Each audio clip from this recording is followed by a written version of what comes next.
차라리 오지 마세요, 어머니. 내가 내 아들 보러 오는 게 그렇게 싫으니? 어머니 오시면 저희도 불편하고 어머니도 불편하실 텐데 내가 그렇게 불편한 존재였니? 애들도 이제 크고 각자 생활이 있으니까 아들의 말 한마디 한마디가 제 심장을 갈기갈기 찢어 놓았습니다.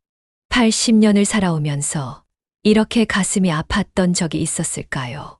하룻밤 묵고 돌아오는 길, 버스 창가에 기대어 앉아 지난 밤의 기억을 되새깁니다.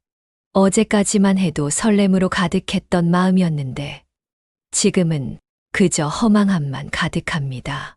아들 얼굴을 본다는 생각에 잠도 설치고 보따리도 몇 번이고 다시 꾸렸던 게 무색하기만 합니다. 이제야 깨닫습니다. 제 마음속에서는 여전히 어린아이였던 아들이 어느새 차가운 중년의 남자가 되어 있었다는 것을요. 준비했던 것들이 무색하기만 합니다. 밭에서 정성스레 기른 채소들, 손수 담근 김치, 손주들 용돈까지 짐을 꾸리면서 얼마나 설레었는지 모릅니다. 이제 그 보따리가 짐이 되어 제 어깨를 누릅니다. 1년 전부터 수없이 전화를 걸었습니다. 찾아가고 싶다는 말을 꺼낼 때마다 돌아오는 건 바쁘다는 핑계뿐이었습니다. 그래도 혹시나 하는 마음에 용기를 내어 찾아갔는데 결과는 더 큰 상처로 돌아왔습니다. 오늘 아침 짐을 챙기며 거울을 봤습니다. 주름진 얼굴, 흰 머리카락, 구부정한 허리.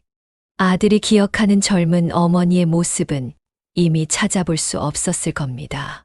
하지만 제 마음만은 여전히 따뜻했습니다. 그 마음이 오히려 부담이 되었을까요?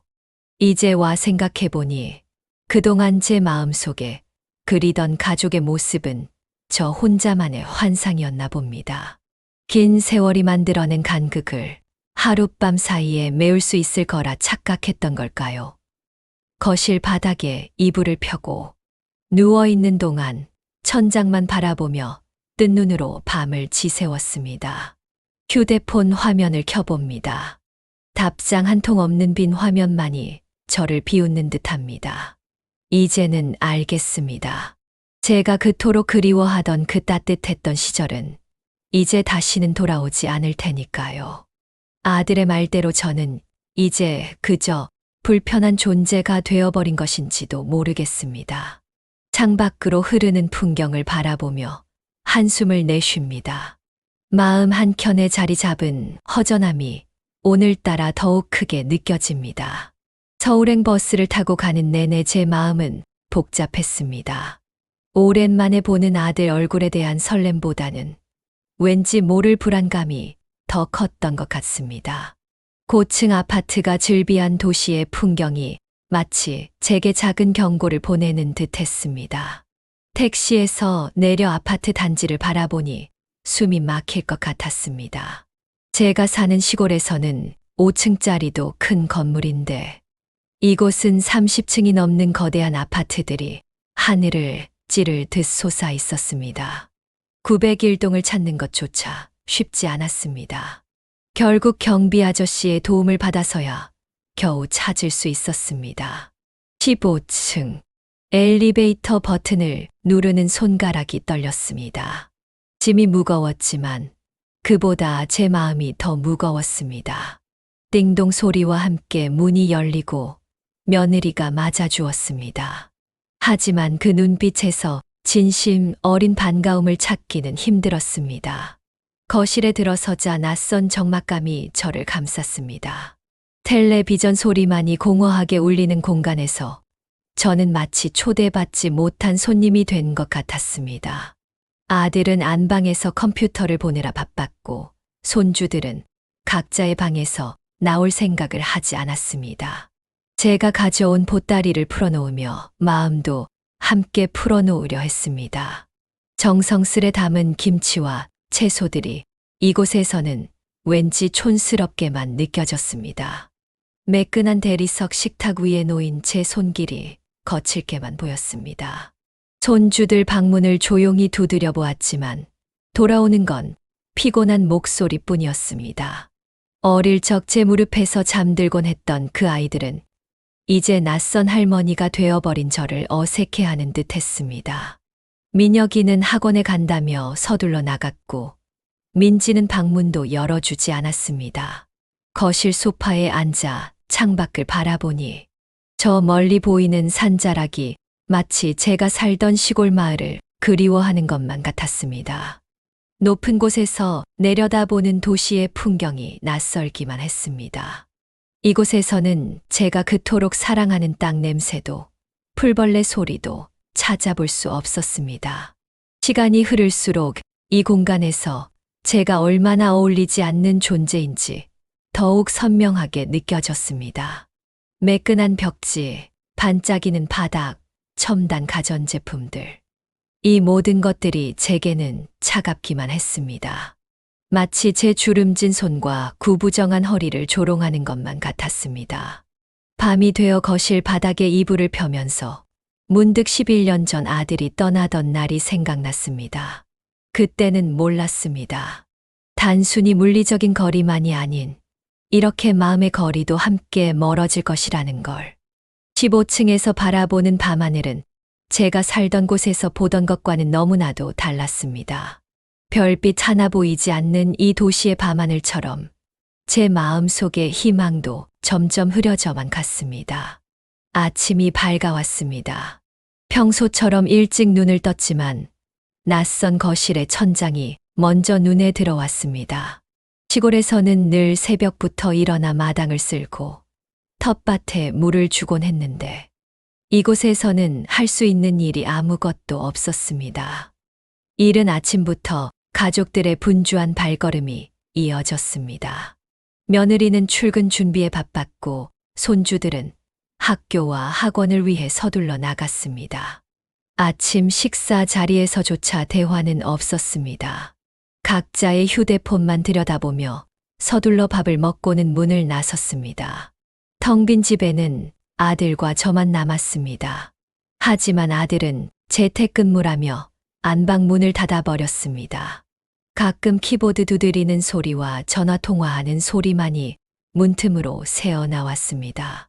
제가 차라도 한 잔 타다 드릴까 하고 문을 두드리면 바쁘다며 불편한 기색을 내비쳤습니다. 거실 소파에 앉아 TV를 틀었지만 소리는 최대한 작게 해놓았습니다. 혹시라도 아들 일하는데 방해될까 봐서입니다. 화면만 멍하니 바라보다가 문득 제가 왜 이렇게 눈치를 보고 있는지 의문이 들었습니다. 내 아들 집에 와서도 이렇게 움츠러들어야 하는 걸까요? 점심시간이 되어도 아들은 방에서 나오지 않았습니다. 제가 가져온 반찬들로 밥상을 차려보려 했지만 주방의 모든 것이 낯설기만 했습니다. 전자레인지 버튼 하나 누르는 것도 조심스러웠습니다. 결국 아들은 배달 음식을 시켜 먹었고 저는 혼자 끓여 먹은 라면으로 점심을 대신했습니다. 오후가 되자 더욱 적막이 깊어졌습니다. 창밖으로는 높은 건물들만이 답답하게 서 있었고 제가 할 수 있는 일이라고는 시계 바늘이 가는 것을 지켜보는 것뿐이었습니다. 마당에서 잡초라도 뽑고 텃밭에 물이라도 줄 수 있는 시골이 그리워졌습니다. 가끔 엘리베이터 소리가 들릴 때마다 혹시 손주들이 돌아오나 기대했지만 그들의 하루는 제가 생각했던 것보다 훨씬 길었나 봅니다. 학원을 거쳐 늦은 저녁이 되어서야 돌아온다고 했습니다. 저녁이 다가오자 며느리가 퇴근했습니다. 하지만 그녀도 곧장 방으로 들어가 옷을 갈아입더니 약속이 있다며 서둘러 나갔습니다. 마치 제가 보이지 않는 사람이라도 된 것처럼 눈도 마주치지 않았습니다. 해가 저물어 거실이 어두워졌지만 불을 켤 용기조차 나지 않았습니다. 그저 어둠 속에서 창밖을 바라보며 시골집 마당에서 밤하늘을 보던 때를 떠올렸습니다. 그때는 별들이 제 이야기에 귀 기울여주는 것 같았는데 이곳의 밤하늘에는 별 하나 보이지 않았습니다. 밤이 깊어갈수록 공허함은 더욱 깊어졌습니다. 아침부터 아무것도 제대로 먹지 못했지만 배고픔보다는 쓸쓸함이 더 크게 느껴졌습니다. TV 소리만 작게 울리는 거실에서 저는 그저 그림자처럼 앉아 있었습니다. 드디어 손주들이 돌아왔습니다. 현관문이 열리는 소리에 반가운 마음에 일어섰지만 그들은 제게 짧은 인사만 건넨 채 각자의 방으로 들어가 버렸습니다. 어릴 적 제 무릎에서 잠들곤 했던 아이들이 이제는 낯선 사람을 대하듯 어색하게 굴었습니다. 식사 시간이 되어서야 아들이 방에서 나왔습니다. 하지만 제가 가져온 반찬으로 저녁을 차리려는 것조차 허락되지 않았습니다. 대신 족발을 시키자고 했습니다. 며느리는 아직 들어오지 않았고 우리는 어색한 침묵 속에서 족발을 기다렸습니다. 배달된 족발은 푸짐했습니다. 하지만 식탁에 둘러앉은 우리들 사이의 거리는 더욱 멀게만 느껴졌습니다. 젓가락질하는 소리와 간간이 들리는 씹는 소리만이 정적을 채웠습니다. 제가 손수 담근 김치가 가방 속에서 식어가는 동안 우리는 배달된 반찬으로 식사를 했습니다. 밥을 먹으면서도 대화는 거의 없었습니다. 가끔 던지는 질문에도 짧은 대답만 돌아왔고 그마저도 어색함만 더해갔습니다. 손주들은 휴대폰만 들여다보다가 먼저 자리를 떴고 아들도 서둘러 식사를 마쳤습니다. 족발이 거의 남아있는데도 식탁은 허둥지둥 치워졌습니다. 제가 설거지라도 하겠다고 했지만 식기세척기에 넣으면 된다며 거절당했습니다. 그렇게 또다시 저는 할 일 없는 사람이 되어버렸습니다. 식사가 끝나고 아들은 다시 방으로 들어갔습니다. 컴퓨터 화면을 보며 일한다고 했지만 게임하는 소리가 희미하게 들려왔습니다. 저는 다시 거실 소파에 앉아 작은 소리로 TV를 보았습니다. 시계는 이제 겨우 저녁 8시를 가리키고 있었습니다. 며느리는 밤늦게야 돌아왔습니다. 술 한잔 했는지 얼굴이 붉어져 있었고 제게 눈인사조차 건네지 않은 채 안방으로 들어가 버렸습니다. 방문 너머로 들려오는 속삭임이 제 마음을 더욱 무겁게 했습니다. 식탁 위에 남은 족발을 보며 생각했습니다. 제가 정성껏 준비해 온 음식들은 가방 속에서 썩어가는데 배달된 족발 한 접시로 대충 때우는 저녁 식사. 어쩌면 이것이 우리 가족의 현재 모습을 가장 잘 보여주는 것인지도 모르겠습니다. 그날 밤 거실 바닥에 이불을 펴면서 문득 깨달았습니다. 음식을 나누는 것은 단순히 배를 채우는 것이 아닌 마음을 나누는 일이었다는 것을. 하지만 우리는 이제 음식도 마음도 더 이상 나누지 않게 된 것 같습니다. 밤이 깊어갔습니다. 아파트 거실 바닥에 깔아놓은 이불은 차가웠고 발 아래로 느껴지는 딱딱한 대리석 바닥이 제 마음처럼 서늘하게 느껴졌습니다. 멀리서 들려오는 자동차 소리와 도시의 소음이 시골에서 듣던 귀뚜라미 소리보다도 더 쓸쓸하게 들렸습니다. 며느리가 민지 방에서 자라고 했지만 저는 거절했습니다. 이미 충분히 불편한 기색을 보이는데 더 이상 폐를 끼치고 싶지 않았습니다. 거실 바닥이 차갑다며 안쓰러워하는 척하는 며느리의 말투에서 오히려 저를 빨리 돌려보내고 싶어하는 마음이 느껴졌습니다. 천장을 바라보며 누워있으니 문득 11년 전 그날이 생각났습니다. 아들이 떠난다고 했을 때 제 마음은 이미 산산조각이 났었습니다. 하지만 그때는 그래도 희망이라도 있었습니다. 언젠가는 다시 돌아올 거라는, 그저 잠시 떨어져 있는 거라는 믿음이 있었으니까요. 벽시계 소리가 크게 들렸습니다. 똑딱똑딱 시간은 야속하게도 더디게만 흘러갔습니다. 방에서는 아들과 며느리의 소근거리는 소리가 들려왔고 그 소리에 가슴이 더욱 아팠습니다. 내일이면 돌아가야 한다는 생각에 잠을 이룰 수가 없었습니다. 창밖으로 보이는 도시의 불빛들이 반짝였습니다. 15층에서 바라보는 야경은 분명 아름다웠을 텐데 제 눈에는 그저 차갑게만 보였습니다. 시골집 마당에서 보던 별들은 제 이야기에 귀 기울여 주는 것 같았는데 이곳의 불빛들은 제게 등을 돌리고 있는 것만 같았습니다. 밤이 깊어질수록 더욱 선명해지는 것들이 있었습니다. 아들의 냉담한 표정, 며느리의 어색한 미소, 손주들의 무심한 눈빛. 하루 동안 마주한 모든 순간들이 가슴을 옥죄어 왔습니다. 혹시나 하는 마음에 휴대폰을 켜보았지만 역시나 온기는 없었습니다. 아들에게 문자라도 보낼까 하다가 손가락이 멈칫했습니다. 무슨 말을 해야 할지, 어떻게 이 마음을 전해야 할지 알 수 없었습니다. 새벽녘이 되어서야 잠이 들었습니다. 꿈에서는 어린 시절 아들의 모습이 보였습니다. 제 무릎에 기대어 잠든 아들의 숨소리가 아직도 생생한데 이제는 그 온기조차 낯설어졌습니다.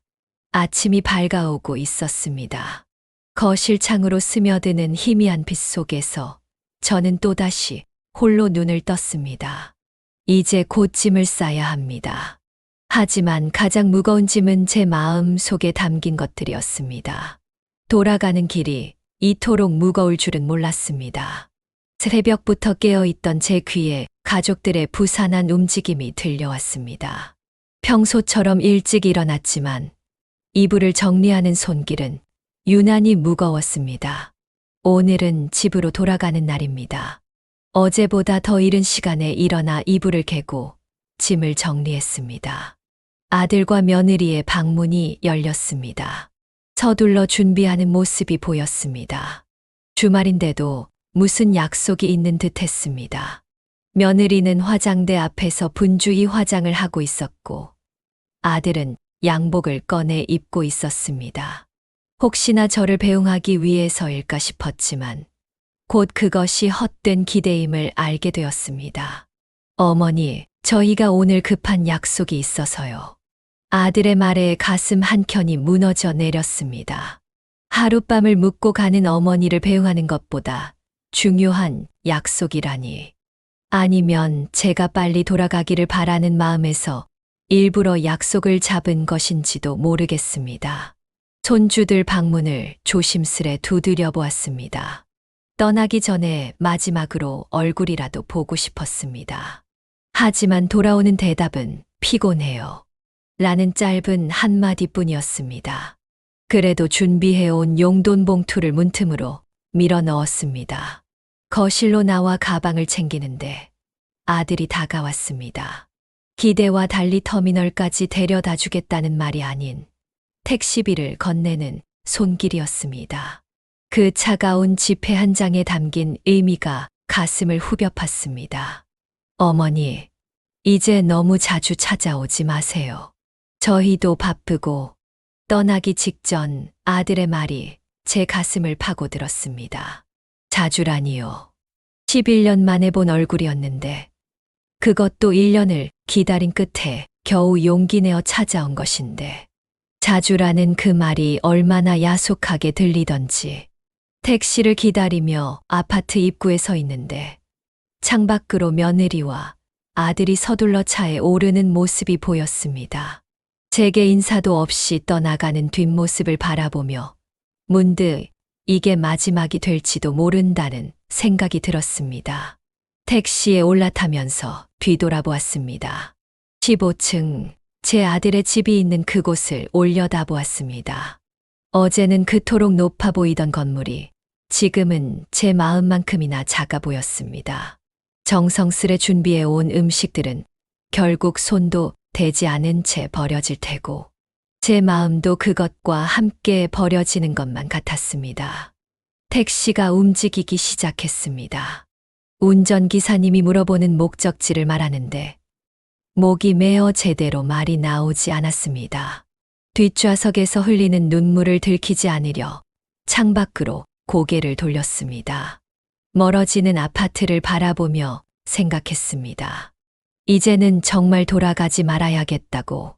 택시가 도시의 복잡한 도로를 지나갈 때마다 제 마음도 함께 흔들렸습니다. 뒷좌석에 앉아 창밖을 바라보며 문득 아들이 마지막으로 건넨 택시비를 떠올렸습니다.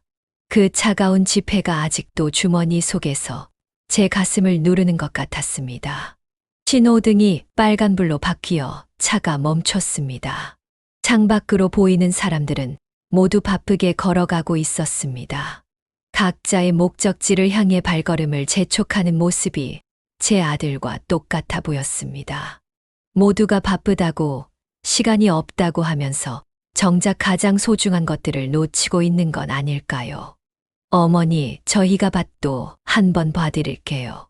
팔아서 저희 주시면. 갑자기 떠오른 아들의 말에 가슴이 철렁 내려앉았습니다. 밭을 팔라니요. 그 작은 땅은 제가 혼자서도 자립할 수 있는 마지막 희망이었습니다. 남편 없이 홀로 살아가는데 필요한 유일한 재산이었는데 그마저도 달라 하다니요. 택시가 터미널에 도착했습니다. 운전기사님이 짐을 꺼내주시는데 그 짧은 순간에도 마음이 복잡했습니다. 아들이 준 택시비로는 터미널까지 오기에도 빠듯했는데 기사님께 팁이라도 드리고 싶은 마음이 들었습니다. 낯선 도시에서 느낀 유일한 따뜻함이었으니까요. 매표소 앞에 서서 시간표를 보는데 눈물이 흘러내렸습니다. 서둘러 손등으로 닦아냈지만 자꾸만 눈앞이 흐려졌습니다.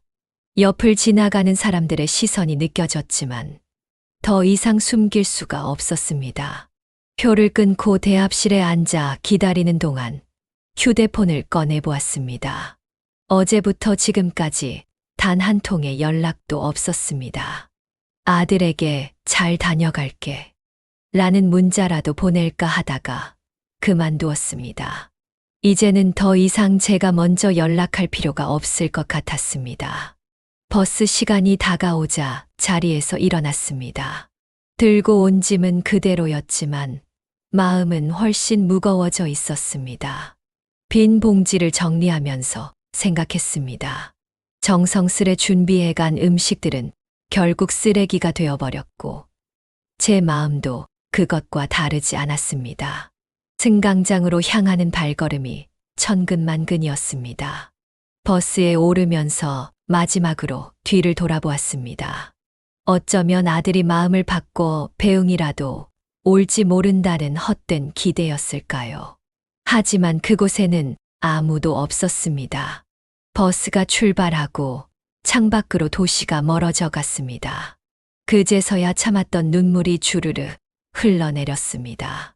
11년 만의 만남이 이렇게 끝이 날 줄은 몰랐습니다. 아니, 어쩌면 이미 끝나 있었던 건지도 모르겠습니다. 고향으로 돌아가는 버스 안에서 창밖을 바라보며 깊은 한숨을 내쉬었습니다. 서울의 높은 건물들이 점점 멀어지고 대신 푸른 산과 들이 보이기 시작했습니다. 도시를 벗어날수록 제 마음도 조금씩 가벼워지는 것 같았습니다. 버스가 멈출 때마다 탑승하는 사람들을 물끄러미 바라보았습니다. 어떤 이는 자식을 만나고 오는 길일까? 어떤 이는 자식을 보러 가는 길일까? 문득 옆자리에 앉은 할머니의 손에 들린 과일 봉지가 눈에 띄었습니다. 저처럼 자식을 위해 정성스럽게 준비한 것일까요? 창밖으로 스쳐 지나가는 풍경을 보며 생각했습니다. 내려 사랑이라는 말이 이렇게 아픈 말이었나요? 부모는 자식에게 사랑을 주기만 하고 돌려받지 못하는 운명인 걸까요? 제가 키운 아들도 이제는 남이 되어버렸습니다. 점점 낯익은 풍경이 보이기 시작했습니다. 고향에 가까워질수록 오히려 마음이 무거워졌습니다. 빈 집으로 돌아간다고 생각하니 더욱 쓸쓸했습니다. 하지만 이제는 달라질 것 같았습니다. 더 이상 아들을 기다리지 않기로 했습니다. 터미널에 도착하자 몇몇 이웃들이 보였습니다. 서울 다녀왔다는 말에 물어보는 이웃들의 관심, 어린 눈빛이 오히려 따뜻하게 느껴졌습니다. 아들 자랑 한번 못하고 돌아왔지만 이제는 괜찮았습니다. 집으로 돌아와 마당에 들어서자 익숙한 풀냄새가 코끝을 스쳤습니다. 작은 텃밭에는 제가 정성스레 가꾼 채소들이 여전히 무성했습니다. 팔라는 아들의 말이 떠올랐지만 이제는 그 말도 마음에 걸리지 않았습니다. 마당 한켠의 평상에 앉아 하늘을 올려다보았습니다. 도시에서는 보이지 않던 별들이 반짝였습니다. 문득 깨달았습니다. 제게는 이미 충분한 것들이 있다는 것을. 이 작은 마당과 텃밭, 그리고 오랜 이웃들. 더 이상 아들을 기다리지 않기로 했습니다. 대신 저를 위한 시간을 가지려고 합니다. 내일이면 다시 텃밭에 나가 잡초도 뽑고 물도 주고 이웃들과 이야기도 나눌 것입니다. 그렇게 하루하루를 살아가다 보면 이 아픔도 언젠가는 흘러가겠지요. 밤하늘의 별들이 더욱 반짝이는 것 같았습니다. 마치 저를 위로하듯이 말입니다. 이제야 알 것 같습니다. 사랑한다는 것은 때로는 놓아주는 것일 수도 있다는 것을. 그리고 저 자신을 사랑하는 법도 배워야 한다는 것을. 이제 새로운 시작입니다. 더 이상 기다리지 않겠습니다. 대신 저를 위한 삶을 살아보려 합니다. 그것이 어쩌면 제가 할 수 있는 마지막 선택일지도 모르겠습니다. 하지만 이제는 괜찮습니다. 정말 괜찮습니다.